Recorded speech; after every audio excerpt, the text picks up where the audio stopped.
नमस्कार दर्शकों, मैं Sakshi Jha real life news bureau में आप सभी का स्वागत करती हूं और मैं इस समय मौजूद हूं दिल्ली विश्वविद्यालय अतिथि गृह में। आज इंद्रप्रस्थ साहित्य भारती और अखिल भारतीय साहित्य परिषद के द्वारा विचार गोष्ठी एवं सम्मान समारोह का कार्यक्रम आयोजित किया गया है। तो हम यहाँ के खास लोगों से बातचीत करेंगे। आज के कार्यक्रम की मंच संचालन प्रोफेसर डॉक्टर नीलम राठी हमारे साथ मौजूद हैं। मैम, मैं आपका बहुत बहुत स्वागत करती हूँ हमारे चैनल में। नमस्कार, धन्यवाद, आपने स्वागत किया। मैम, आज के कार्यक्रम के बारे में बताइए, कितने लोग मौजूद थे, कौन कौन से अतिथिगण यहाँ पे आज आए थे? हेलो, आज हमारा जो कार्यक्रम है इस गोष्ठी का विषय रखा गया है नए भारत का साहित्य, और इसके दो पक्ष थे। इसमें पहले हमने एक सम्मान समारोह किया जिसमें दो लोगों का सम्मान किया गया। नंबर एक, अखिल भारतीय साहित्य परिषद के संगठन मंत्री श्री श्रीधर पराडकर जी को इंद्रप्रस्थ साहित्य भारती की तरफ से सम्मानित किया गया, और दूसरे प्रोफेसर कुमुद शर्मा जी को सम्मानित किया गया। आप साहित्य अकादमी की उपाध्यक्ष हैं। तो एक तो पक्ष हमारा ये था। दूसरा हमारा पक्ष गोष्ठी था जिसमें नए भारत के साहित्य पर आज विचार विमर्श किया गया। इसमें हमारी मुख्य अतिथि थे अखिल भारतीय साहित्य परिषद के संगठन मंत्री श्री श्रीधर पराडकर जी। दूसरे हमारे आज की मुख्य वक्ता थी प्रोफेसर कुमुद शर्मा जी, आप साहित्य अकादमी की उपाध्यक्ष हैं। हमारे आज के विशिष्ट वक्ता थे प्रोफेसर नरेंद्र मिश्र जी, जो कि इग्नू में के हिंदी विभाग में प्रोफेसर हैं। और बीच वक्तव्य रहा श्री विनोद बब्बर जी का, जो कि राष्ट्र किंकर पत्र के संपादक हैं। जिस तरह से मैम जितने भी आदरणीय अतिथिगण आए थे, सभी ने जाति पर, महिला सशक्तिकरण पर बातचीत करी थी। तो आप हमारे दर्शकों से क्या कहना चाहेंगी, जिस तरह से आज यहाँ पे विचार गोष्ठी रखी गई है, लोगों के बीच एक कितना अवेयरनेस क्रिएट करने की कोशिश की गई है, उस बारे में? मुझे आज सभी वक्ताओं का जो केंद्रीय विषय था वो यही था कि नए भारत में कैसे साहित्य का निर्माण होना चाहिए, हम कैसे भारत को देखना चाहते हैं।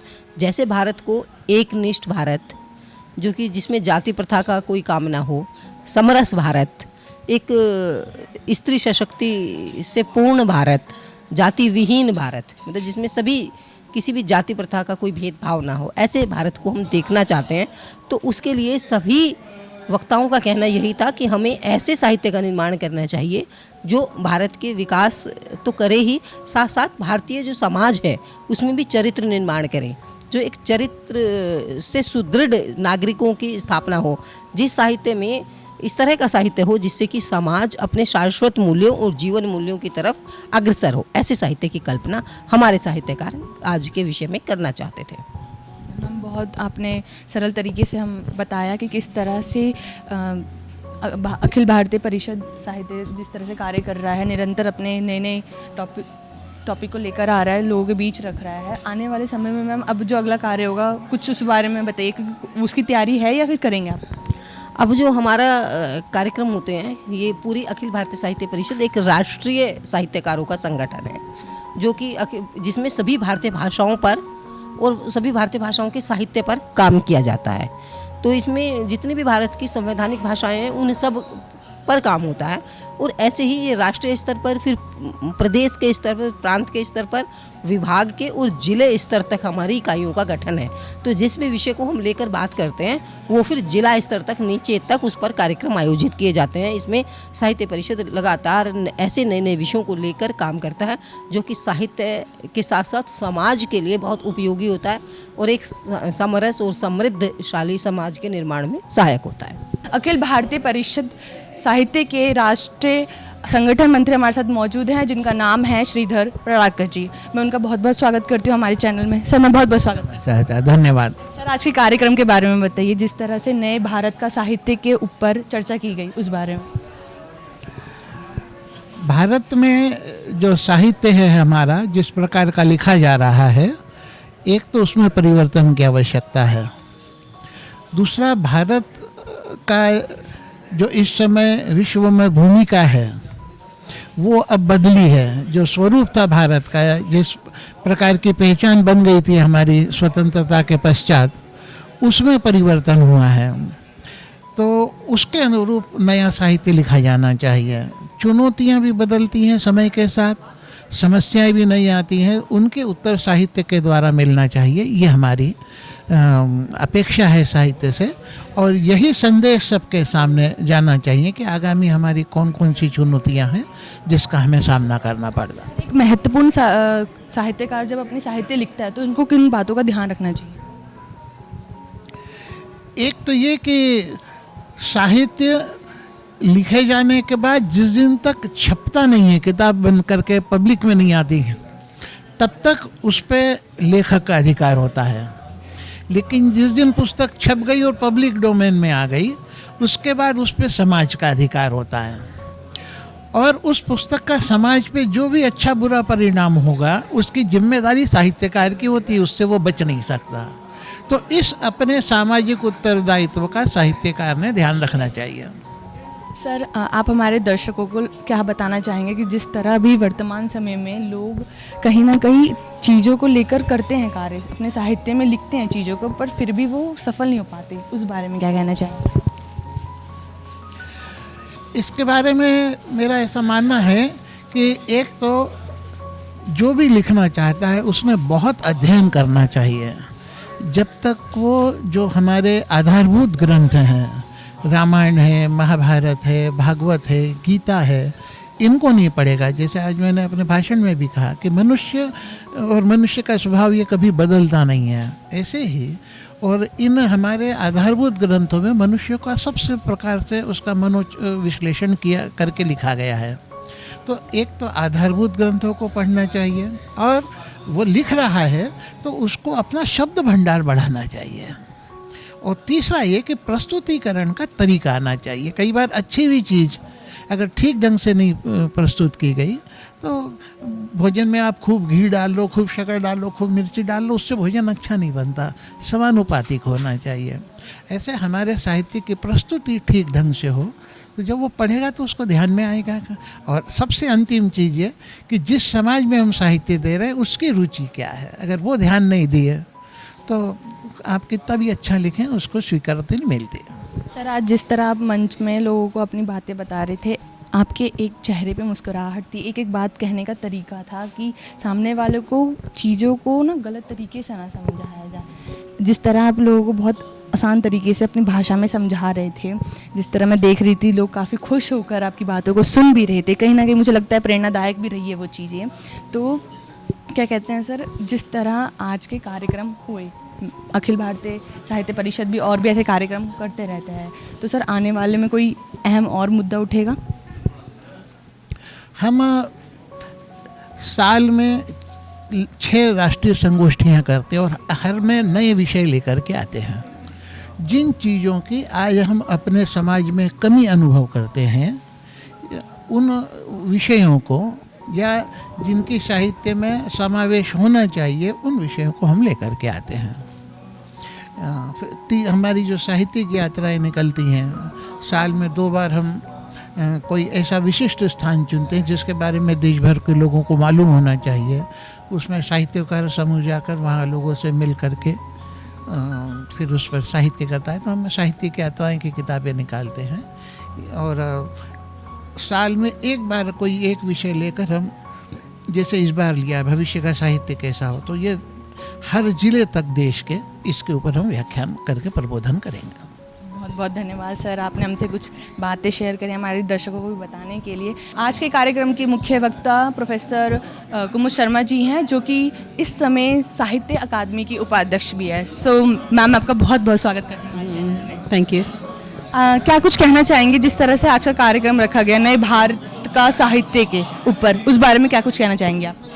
आज का विषय बहुत अच्छा था क्योंकि आज़ादी के अमृत महोत्सव की डगर पर हम हैं और अमृत काल है, और इस अमृत काल में ये एक ऐतिहासिक कदम है जिसमें नए संकल्प लेने का भी आह्वान है और एक नई राह हमने पकड़ी है।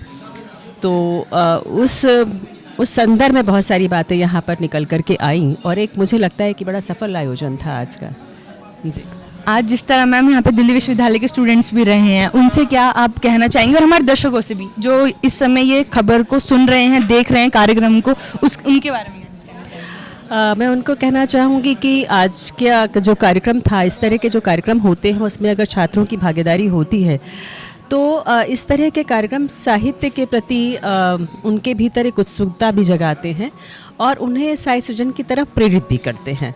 और साहित्य कैसे लिखा जाना चाहिए, साहित्यकार का दायित्व क्या है, ये बहुत सारे प्रश्न यहाँ उभर करके आए हैं, तो मुझे लगता है कि उनसे उनको फ़ायदा हुआ होगा। आज के कार्यक्रम से अगर मैं थोड़ा हटकर आपसे एक पर्सनली थोड़ा क्वेश्चन पूछूं तो सबसे पहले तो मैं आपको बधाई देना चाहूँगी कि आप अकादमी साहित्य की आप उपाध्यक्ष बन गई हैं, और दूसरा ये कहना चाहूँगी जिस तरह आपके ऊपर ये जिम्मेदारी दी गई है तो उस बारे में क्या कहना है आपका कि किस तरह से अब आप कार्य करेंगे? देखिए, निश्चित तौर पर एक बड़ी जिम्मेदारी है और इसको मैं इस तरह से भी लेती हूँ कि ये एक संकेत भी है। संकेत इस बात का है कि हिंदुस्तान की जो महिलाएं हैं, लड़कियां हैं, वो सशक्तिकरण की तरफ उनके कदम बहुत तेज़ी से बढ़ रहे हैं और माइक्रो स्तर पर तो वो आत्मचेतना से बहुत संपन्न थी, लेकिन मैक्रो स्तर पर समाज का उन्हें लग रहा था कि जितना साथ मिलना चाहिए उतना नहीं मिल रहा है। लेकिन ऐसा लगता है कि जो परिवर्तन की हवा है इस समय और नए भारत के निर्माण की तरफ हम बढ़ रहे हैं, तो मैक्रो स्तर पर भी लड़कियों को, इस देश की महिलाओं को जो है एक रास्ता मिल रहा है, उनको साथ मिल रहा है। इंद्रप्रस्थ भारतीय साहित्य के अध्यक्ष अवनिजेश जी हमारे साथ मौजूद है। मैं सर आपका बहुत बहुत स्वागत करता हूँ जी, धन्यवाद। सर, जिस तरह आज के कार्यक्रम में आपने जाति के ऊपर बातचीत की कि कहीं ना कहीं आज भी हमारे विश्व में जाति को लेकर बहुत ही चीज़ें होती हैं, माफियों के बारे में आप जिस तरह बता रहे थे सर, उस बारे में क्या कुछ कहना चाहेंगे? मैंने इसी बात पर ध्यान दिया कि जिस तरीके से एक अजीब से ना हमारे राजनेता कहते हैं कि अंग्रेज़ों ने फूट डालो शासन करो की नीति अपनाई थी। अंग्रेज़ों का तो किया ही होगा उन्होंने, मैं ये नहीं कहता हूँ कि नहीं किया, लेकिन उसके बाद की तमाम राजनीति जो है विभाजनकारी राजनीति रही है। आप ये बताइए कि तमाम जो क्षेत्रीय पार्टियां हैं या अदरवाइज जाति के आधार पर राजनीति करके सत्ता तक पहुंचना और उसके पश्चात एक जाति को उसका फ़ायदा पहुंचाना, एक जाति के आधार पर सत्ता की मलाई खाना, अब तक यही तो हुआ है। उत्तर प्रदेश देख लें, बिहार देख लें, अब दक्षिण के राज्य देख लें, वहाँ पर जिस तरीके से जाति की राजनीति हो रही है। तो इसीलिए मैंने कहा था कि दिनकर की पंक्ति जो है, अभी जातीय जनगणना की बात हुई, उसके पीछे क्या मानसिकता? मानसिकता सिर्फ ये कि जाति के आधार पर कुछ जातियों को कुछ जातियों के खिलाफ खड़ा करके सामने ले आओ और क्या करें, खुद सत्ता पर बैठे रहें। अब मैं एक छोटा सा उदाहरण देता हूँ। जैसे विकास दुबे के समय में बात आई, विकास दुबे माफिया था, अपराधी था, कि विकास दुबे ब्राह्मण है इसलिए उसको मार दिया गया। विकास दुबे ने संतोष शुक्ला को मारा, वो ब्राह्मण थे, वो ब्राह्मण नहीं दिखाई दे रहे थे। विकास दुबे ने देवेंद्र मिश्रा नाम के पुलिस अफसर को मारा, वो ब्राह्मण नहीं दिखाई दे रहा था। लेकिन जनता नहीं, कुछ राजनेता, चालाक राजनेता जो हैं, जाति के आधार पर विभाजन करके समाज में और अपनी सत्ता को पकड़ना, अपनी सत्ता तक पहुंचना, सिर्फ इतना उनका होता है। इसलिए मैंने वो लाइनें भी की थी, जाति जाति रटते केवल जिनकी पूंजी पाखंड, मैं क्या जानूं जाति जाति हैं ये मेरे भुजदंड। तो ये वास्तविकता है जो राजनीति की है, जिससे उबरना चाहिए। इस नए भारत को जाति की राजनीति से बाहर आकर के विकास और प्रगति के वास्तविक मार्ग पर चलना पड़ेगा। सर, आज यहाँ दिल्ली यूनिवर्सिटी के बहुत सारे स्टूडेंट्स भी मौजूद थे। जिस तरह से आपने ये टॉपिक उठाया जाति के ऊपर, सर आप उनसे क्या उम्मीद रखते हैं? क्योंकि कहीं ना कहीं यंगस्टर्स पे ज़्यादा इफेक्ट पड़ रहा है इन सब चीज़ों का। हमारी जैसे जैसे यंगस्टर्स बढ़ती जा रही, लोग अभी से मैं देख रही हूँ कि सर जाति प्रथा इस तरह हो गया, लोग अगर कहते ना दलित समाज हो गया, छोटे कद के लोगों को हो गया, लोग नाम दे दिए हैं सर। और जैसे कोई पानी पीता है ना तो सर तो उसके दूसरे को पीने नहीं देंगे। मैं ये प्योरली राजनीति है। इसको एक बहुत सुंदर नाम दे दिया गया, आइडेंटिटी पॉलिटिक्स। इसको नाम दे दिया गया आइडेंटिटी पॉलिटिक्स है। ये तो अपने आप में एक इसको विमर्श बना दिया। आइडेंटिटी विमर्शों की राजनीति, विमर्शों का साहित्य, विमर्शों का ये बात वास्तव में ये है कि समाज में ये तमाम भेद समाप्त, तो इसकी तरफ ध्यान नहीं जा रहा। कैसे और भेदों को उभार करके आपस में लड़ा करके सत्ता तक पहुंचा जाए, ये हो रहा है। मतलब सर कहीं ना कहीं बढ़ रही है चीज़ें, खत्म होने की जगह। ये नहीं, ये इसलिए उसका कारण है। उसका कारण है कि आप ये देखिए कि उत्तर प्रदेश की राजनीति लंबे समय तक, अभी पिछले 2017 के इलेक्शन में पहली बार ऐसा लगा कि उत्तर प्रदेश की जनता ने जाति को छोड़ करके शायद अपराध मुक्त राज्य को वोट दिया। और उसको फ़ायदा भी उसने मिला। 5 साल में उसको मालूम चला कि इसका क्या फ़ायदा हो सकता है। अन्यथा लगातार अब देखें तो जाति आधारित राजनीति हो रही थी, बिहार में यही राजनीति हो रही है। तो जिस तरह आपने गाजियाबाद की बात करी, तो अभी वहाँ जैसे कि पार्षद चुनाव होने वाले हैं, तो जिस तरह से सीटों का ऐलान किया गया, ज़्यादातर इस बार महिलाओं को, जो कि ओबीसी एसटी वगैरह सबसे हैं, उन लोगों को ज़्यादा मौका दिया जा रहा है इस बार। जिस तरह से आप कह रहे हैं ना जाति को लेकर, तो मैं वही चीज़ आपको कहना चाहूँगी कि गाजियाबाद में इस बार लोगों को मौका दिया जा रहा है, वो भी उन महिलाओं को जो कि आती ही नहीं है बिल्कुल भी। बिल्कुल आप सही कह रही हैं। और इसके लिए सुप्रीम कोर्ट तक गई उत्तर प्रदेश सरकार, और उत्तर प्रदेश सरकार को सफलता मिली। उन लोगों को वास्तव में वो सिर्फ मोहरे बन के न रह जाएं, वास्तव में पहली बार उत्तर प्रदेश की जनता के उन वर्गों को ऐसा लग रहा है कि हम चुनाव लड़ सकते हैं। वरना तो माफिया डॉन जो थे, इनके नाम पर ही चुनाव लड़े जाते थे। वो जिसको चाहते थे तुम खड़े हो जाओ, उसी को वोट मिलेगा, वही जीतेगा, बाकी कोई जीत नहीं सकता था, बाकी कोई लड़ नहीं सकता था इलेक्शन। तो वास्तविकता ये है, वास्तव में सही मायने में लोकतंत्र यही है। आज जो लोग कह रहे हैं लोकतंत्र की हत्या हो रही, वास्तव में लोकतंत्र पुनर्जीवित हो रहा है। आज उत्तर प्रदेश में तो कम से कम हो ही रहा है। सर, आप हमारे दर्शकों से क्या कुछ कहना चाहेंगे, एक संदेश देना चाहेंगे? मैं सीधी सी बात कहूंगा कि किसी भी विभाजनकारी राजनीति, खासतौर से जाति को तोड़ करके, बिल्कुल धर्म और संप्रदाय को, अगर केंद्र सरकार की तमाम योजनाओं में आपको अगर धर्म और संप्रदाय के आधार पर कोई भेदभाव नहीं हो रहा, तो फिर आप भी धर्म और संप्रदाय के आधार पर अपनी राजनीति को न चुने। अगर केंद्र सरकार बिना किसी भेदभाव के आपको सारी भारत सरकार की वो सारी सुविधाएं दे रहा है, तो आप भी भारत सरकार के उस पक्ष को चुनिए जिसमें वो कोई भेदभाव नहीं करता। अगर वो भेदभाव नहीं, तो आप भी भेदभाव ना करें। आज के कार्यक्रम के विशिष्ट वक्ता प्रोफेसर नरेंद्र मिश्रा हमारे साथ मौजूद हैं। सर, मैं आपका बहुत बहुत स्वागत करती हूँ हमारे। जी जी जी जी धन्यवाद। सर, जैसे कि आदरणीय अतिथिगण ने टॉपिक उठाए थे महिला सशक्तिकरण पर, जाति पर, आपका टॉपिक था सर राष्ट्रीय पर। उस बारे में आपको क्या कुछ कहना चाहेंगे?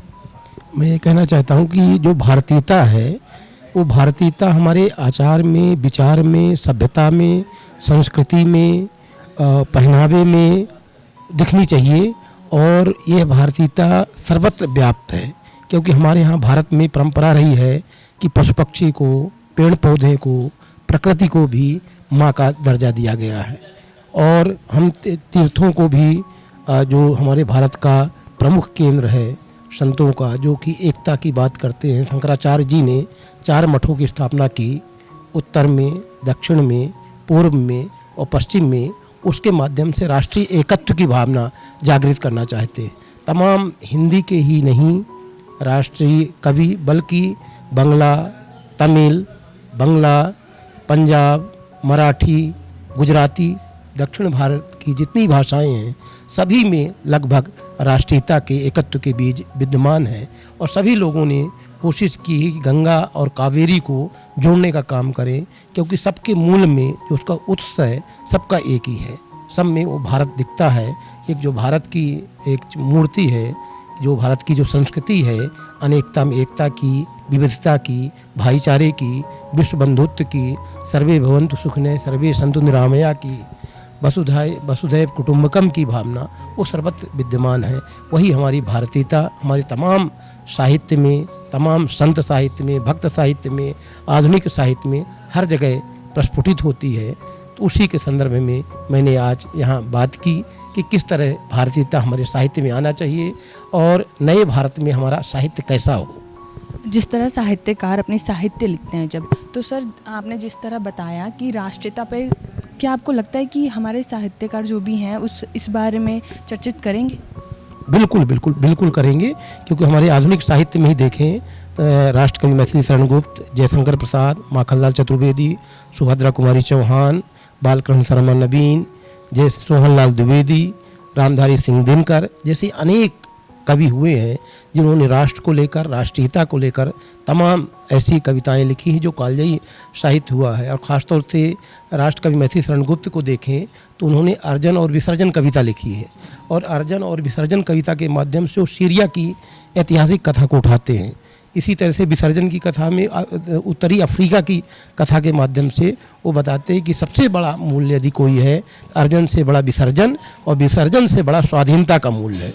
और जब हम स्वाधीन, साहित्यकार क्या करता है, लोगों की रुचि को परिष्कृत करता है। बेहतर मनुष्य का निर्माण करता है। और बेहतर मनुष्य कोशिश करता है हर चीज़ को समग्रता में देखना, सबके दुख में को साझा करता है, सबके सुख में साझा करता है, और समरस साहित्य समतामूलक समाज की स्थापना करने में उसकी महत्वपूर्ण भूमिका होती है। बहुत खूब सर, बहुत अपने आसान तरीके से हमें बताया और हमारे दर्शकों को भी किस तरह से एक साहित्यकार को एक प्रस्तुतिकरण दिखानी चाहिए, राष्ट्रीयता के बारे में बातचीत करनी चाहिए। तो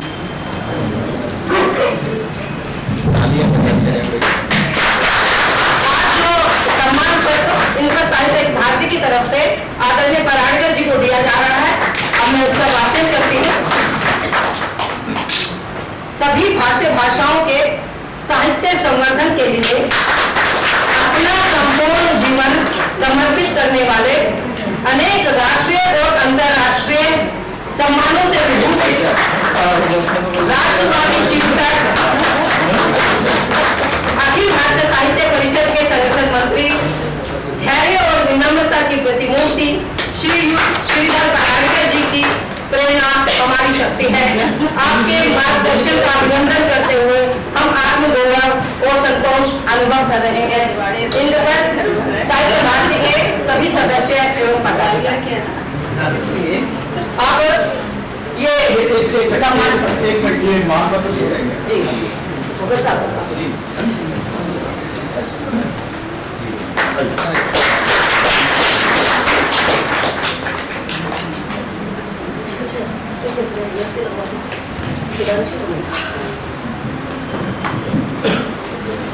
अब दूसरा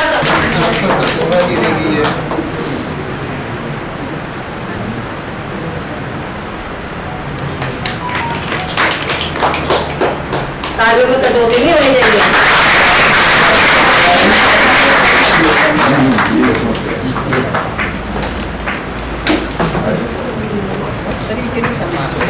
तो सम्मान पत्र आज इंद्रप्रस्थ साहित्य भारती की तरफ से मैडम प्रोफेसर प्रमुख शर्मा जी को दिया जा रहा है, उसका मैं वाचन करती हूँ। हिंदी और सभी भारतीय भाषाओं के संवर्धन के लिए लगातार प्रयत्नशील वरिष्ठ साहित्यकार, आलोचक, मीडिया विशेषज्ञ, राष्ट्रवादी